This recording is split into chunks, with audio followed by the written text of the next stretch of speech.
کسی آفت کا لاحق ہو جانا آپ کو تفوق سے نہیں روک سکتا۔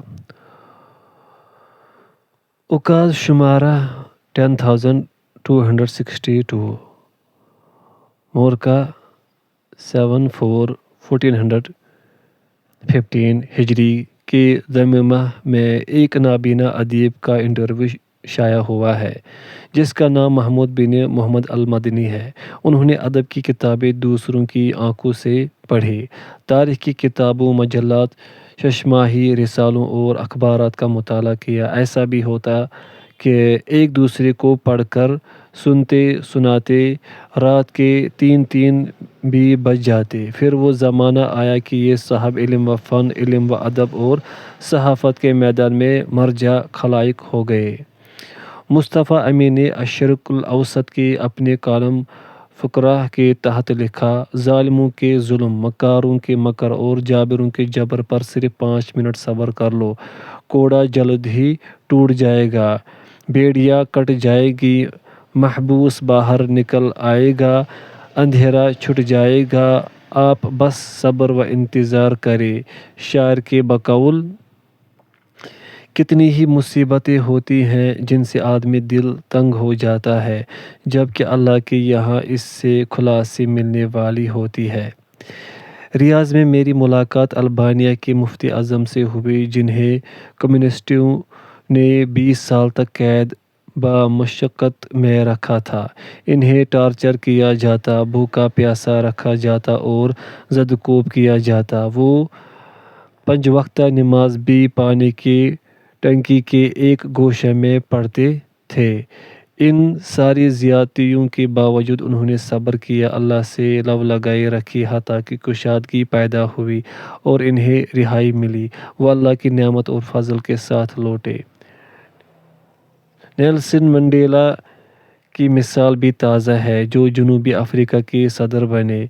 قوم کی آزادی کا علم اٹھانے کے باعث افریقہ پر مسلط نسلیت پسند حکومت نے ان کو 27 سال جیل میں رکھا، لیکن انہوں نے پس دیوار زندہ بھی پورے خلوص، ثابت قدمی و استقلال سے قوم کی آزادی اور ظلم و جبر اور استبداد سے اسے نجات دلانے کی مہم جاری رکھی، حتیٰ کہ دنیا میں کامیابی مل گئی، ان کا بڑا نام ہوا۔ اللہ تعالیٰ کا ارشاد ہے، ہم یہی ان کے اعمال کا پورا بدلہ دیں گے۔ سورہ نمبر 11 آیت نمبر 15۔ اور فرمایا، اگر تمہیں زخم لگے ہیں تو تمہاری طرح دوسرے لوگ بھی اذیتوں سے دوچار ہوئے ہیں، لیکن ایک فرق یہ ہے کہ تم اللہ سے ثواب کی امید بھی رکھتے ہو، یہ لوگ نہیں رکھتے۔ سورہ نمبر 4 آیت نمبر 104۔ اگر تمہیں زخم پہنچے تو لوگوں کو بھی اسی طرح کے زخم لگے ہیں۔ سورہ نمبر 3 آیت نمبر 140۔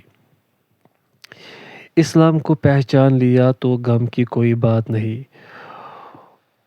وہ لوگ کیسے بدبخت ہیں جو اسلام کو نہیں جانتے، نہ اس کی ہدایت پاتے ہیں۔ اسلام کو ضرورت ہے کہ اس کے پیرو اور علمبردار اس کے تعارف کی ایک زبردست عالمی مہم چھیڑ دیں، کیونکہ وہ ایک عظیم پیغام ہے، لہٰذا اس کی دعوت بھی ترقی یافتہ، مہذب اور جاذب نظر ہونی چاہیے، کیونکہ انسانیت کی سعادت دین حق کی پیروی میں ہے۔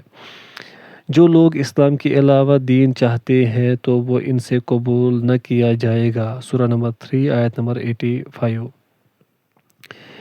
ایک مشہور مسلمان داعی نے جرمنی کے میونخ شہر میں سکونت اختیار کی۔ جب وہ شہر میں داخل ہوئے تو انہوں نے دیکھا کہ جرمن میں ایک بڑا سائن بورڈ لکھا ہے، کیا تم یوکوہاما کی کفریات کو نہیں جانتے؟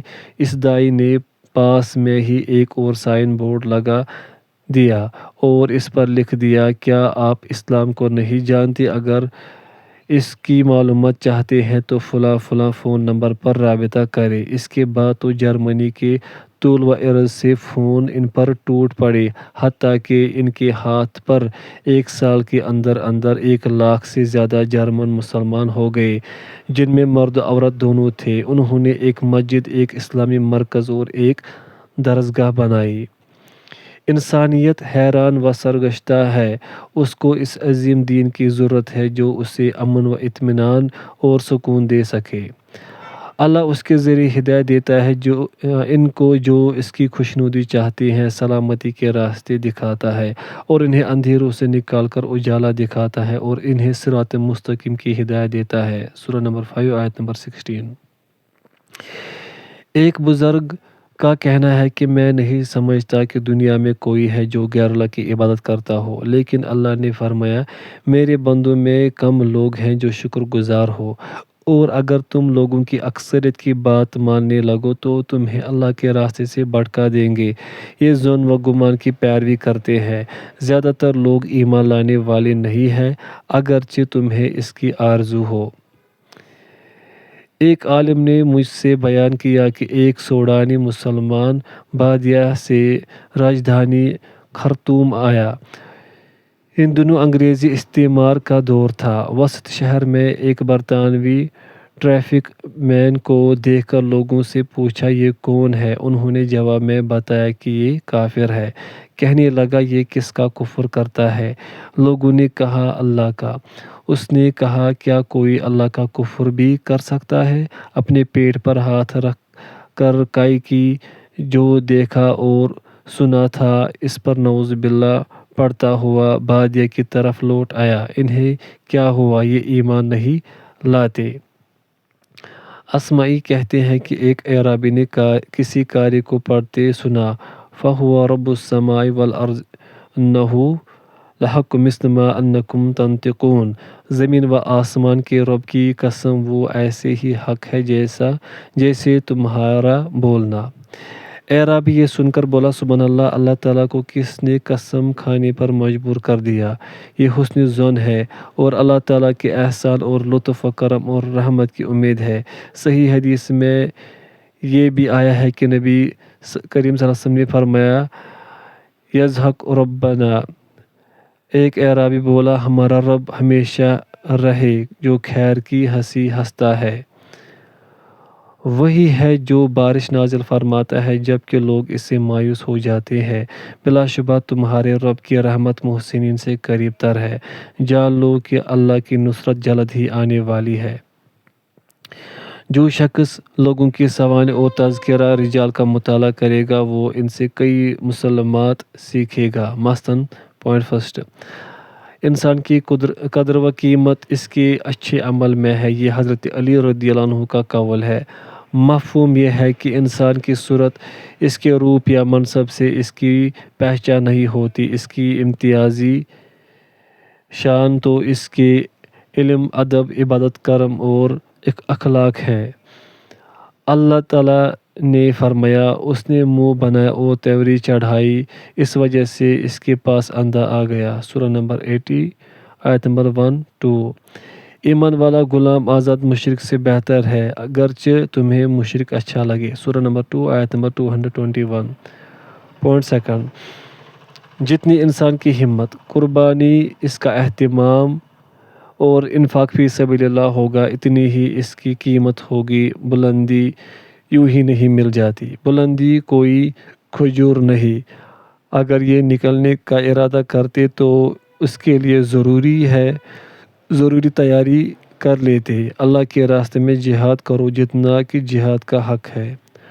پوائنٹ تھرڈ، انسان اپنی تاریخ خود بناتا ہے، اپنے اچھے یا برے اعمال سے خود اپنی کتاب زندگی لکھتا ہے۔ ہم ان کے اعمال و حرکات کو لکھ رہے ہیں۔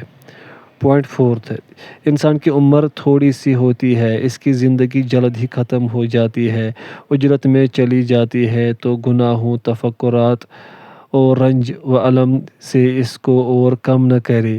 وہ لوگ نہیں رہے مگر ایک شام یا ایک چاشت تک۔ انہوں نے کہا، ہم تو بس ایک دن یا اس کا کچھ حصہ رہے ہیں۔ گننے والوں سے پوچھ لیجیے۔ شاعر کہتا ہے، غم کے لیے تو یہ کافی ہے کہ زندگی کڑوی ہے اور ایسا کوئی عمل پلے میں نہیں جس سے اللہ کو خوش کیا جائے۔ خوش بختی کے اسباب، خوش بختی کے عناصر۔ پوائنٹ فرسٹ، عمل صالح، اللہ تعالیٰ نے فرمایا جو مرد اور عورت بھی ایمان کی حالت میں نیک عمل کرے ہم اس کی زندگی کو بہتر بنا دیں گے۔ سورہ نمبر 16 آیت نمبر 97.2 نیک بیوی، اے ہمارے رب ہماری بیویوں اور اولاد کو ہماری آنکھوں کی ٹھنڈک بنا۔ سورہ نمبر 25 آیت نمبر 74.3 کشادہ گھر، حدیث میں آیا ہے اے اللہ میرے گھر کو کشادہ فرما۔ 4 نیک کمائی، حدیث میں آیا ہے اللہ تعالیٰ پاک ہے، پاک عمل ہی قبول کرتا ہے۔ 5 حسن اخلاق اور لوگوں سے محبت اور مجھے بابرکت بنا کھوا جہاں بھی میں رہوں۔ 6 قرض سے بچنا اور خرچ میں فضول خرچی سے پرہیز، انہوں نے نہ اسراف کیا نہ تنگ دلی سے کام لیا۔ سورہ نمبر 25 آیت نمبر 67 اپنے ہاتھ کو اپنی گردن سے نہ باندھو نہ اسے پوری طرح کھول دو۔ سورہ نمبر 17 آیت نمبر 29 خوش نصیبی کے عناصر، شکر گزار دل، ذکر کرنے والی زبان اور صبر کرنے والا جسم خوش نصیبی کے عناصر ہے۔ بقول شاعر، شکر، ذکر اور صبر یہی نعمتوں کا سبب ہے، ان میں ثواب ملے گا۔ اگر خوش نصیبی کے بارے میں علماء کا علم، حکیموں کی حکمت اور شعراء کے قصیدے جمع کر دیے جائے تب بھی خوش نصیبی اسی وقت حاصل ہوگی جب ان چیزوں کو پختہ ارادہ کے ساتھ محسوس اور اختیار کرے، انہیں حاصل کرے، ان کی تلاش کرے اور ان کے خلاف عوامل کے ازالے کی کوشش کرے۔ اللہ سبحانہ و تعالیٰ کا ارشاد، جو میرے پاس چل کر آئے گا میں اس کے پاس دوڑ کر آؤں گا۔ اسی طرح یہ بھی ہونا چاہیے کہ بندہ اپنے رازوں کو چھپائے اور اپنے معاملات درست رکھے۔ بیان کیا جاتا ہے کہ ایک اعرابی سے 10 دینار کے بدلے ایک راز چھپانے کا معاملہ کیا گیا، لیکن وہ راز اسے ہضم نہیں ہوا، چنانچہ دینار والے کے پاس گیا اور اس کے دینار واپس کر دیے کہ وہ راز افشا کر دے گا۔ وجہ یہ ہے کہ راز چھپانے کے لیے ثبات، صبر اور عزیمت کی ضرورت ہوتی ہے۔ اپنا خواب اپنے بھائیوں سے نہ کہنا، لوگوں سے اپنے راز کی بات کہہ دینا، اپنے بید انہیں دے دینا، یہ کمزوری کی علامت ہے۔ یہ انسانوں کا ایک پرانا اور گہرا مرض ہے۔ نفس سے راز پر صبر نہیں ہوتا، وہ دوسروں سے خبریں نقل کرتا اور بھید بتایا کرتا ہے۔ خوش بختی کے موضوع سے اس کا تعلق یہ ہے کہ جو اپنے راز افشا کرتا ہے وہ زیادہ تر ندامت اٹھاتا اور رنج و غم کرتا ہے۔ رازداری کے سلسلے میں جاحظ نے اپنی ادبی رسائل میں نہایت مؤثر گفتگو کی ہے جو پڑھنے کے لائق ہے۔ قرآن پاک میں اصحاب کہف کے قصے میں آیا ہے، چاہیے کہ لطف سے کام لے اور کوئی تمہیں محسوس نہ کر سکے۔ رازداری کی اصل یہی ہے کہ لطیف ہیلا سے کام لیا جائے۔ اعرابی کہتا ہے، میں ایسا راز چھپا رہا ہوں جس میں گردن ماری جا سکتی ہے۔ موت کا ایک دن مقرر ہے، جب ان کی اجل آ جائے گی ان کو ایک ساتھ کی بھی تقدیم و تاخیر نہیں ہوگی۔ سورہ نمبر 7 آیت نمبر 34 یہ آیت ان بزدلوں کے لیے تسلی کی چیز ہے جو موت سے پہلے بھی کئی بار مر جاتے ہیں۔ ان کو جاننا چاہیے کہ موت کا وقت متعین ہے جس میں کوئی تقدیم و تاخیر نہیں ہو سکتی، نہ کوئی اسے جلدی لا سکتا ہے نہ اس میں دیر کر سکتا ہے، اگرچہ تمام انسان جمع ہو کر بھی اس کی کوشش کر ڈالے۔ یہ بات اپنے آپ میں بندے کے لیے طمانینت، سکون اور ثبات کا باعث ہے۔ موت کے سکرات حق لے کر آ گئے، یاد رکھیے کہ غیر اللہ سے تعلق بدبختی کی بات ہے۔ کوئی بھی ایسی جماعت نہیں جو اللہ کے علاوہ اس کی مدد کرے اور اس کو کوئی کامیابی نہیں ملے۔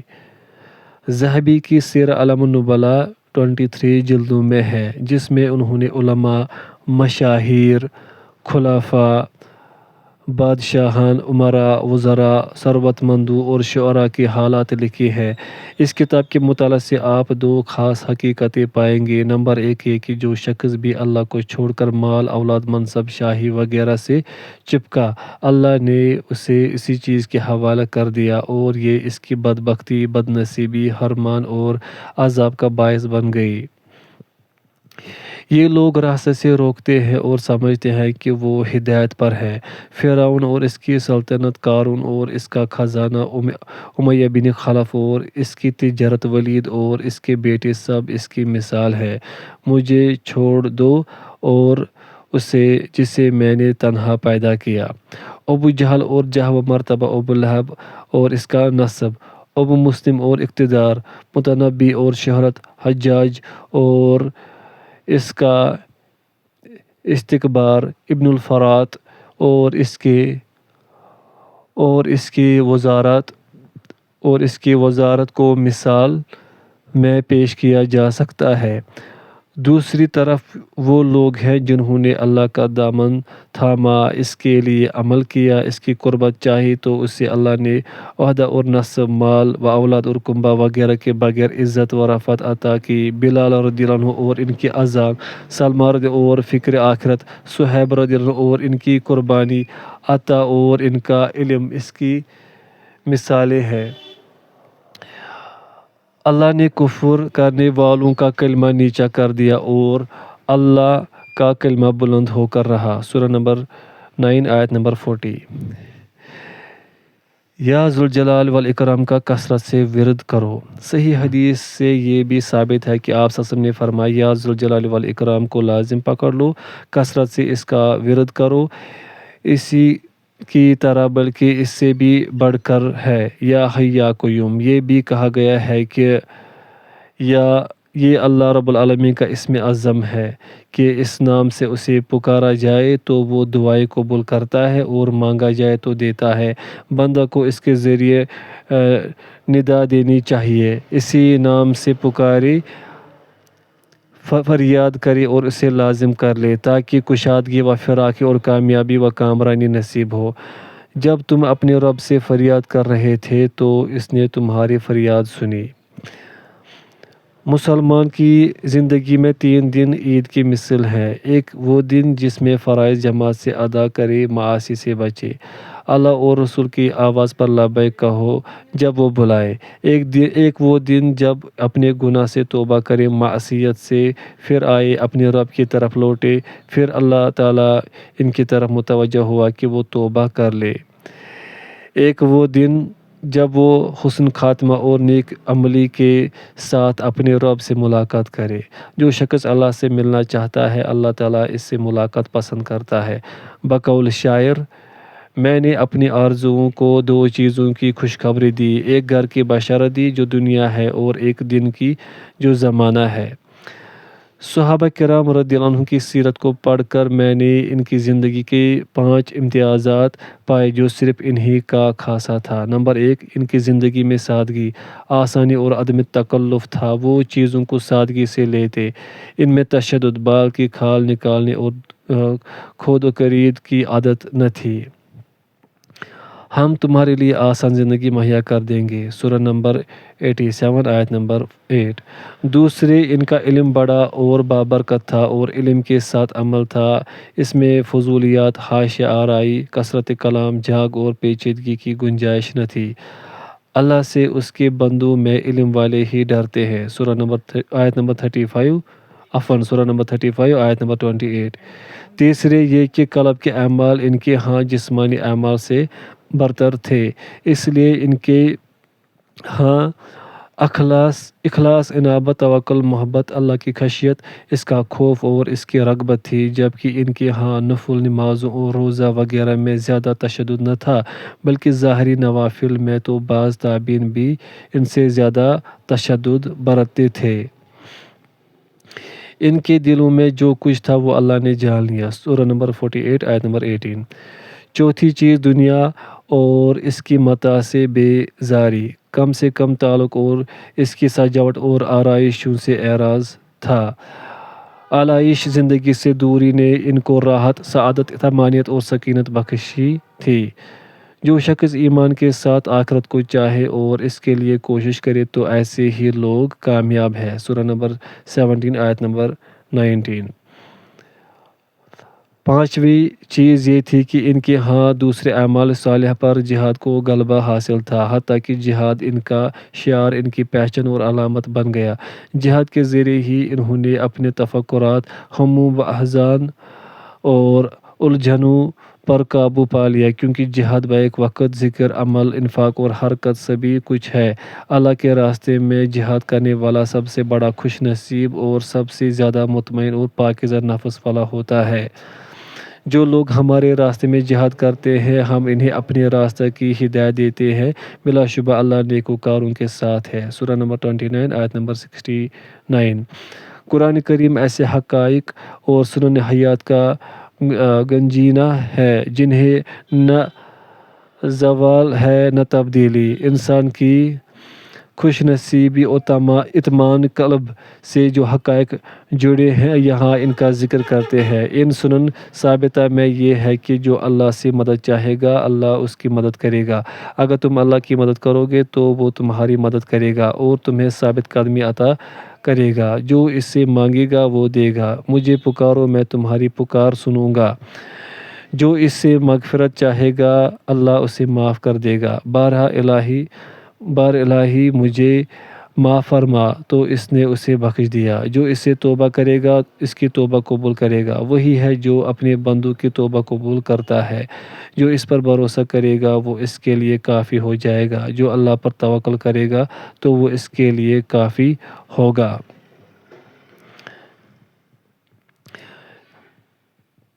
تین چیزیں ایسی ہیں کہ ان کا بدلہ اور سزا اللہ جلد ہی دیتا ہے۔ بغاوت و عدوان، جیسا کہ فرمایا تمہاری بغاوت تمہارے ہی خلاف پڑے گی۔ دوسری عہد کی خلاف ورزی، فرمایا جو شخص عہد توڑتا ہے وہ اپنی خلافی کرتا ہے۔ تیسری چیز مکر و فریب ہے، فرمایا برا مکر مکاروں کو ہی گھیر لیتا ہے۔ ظالم اللہ کے قبضے سے بھاگ کر کہیں نہیں جا سکتا۔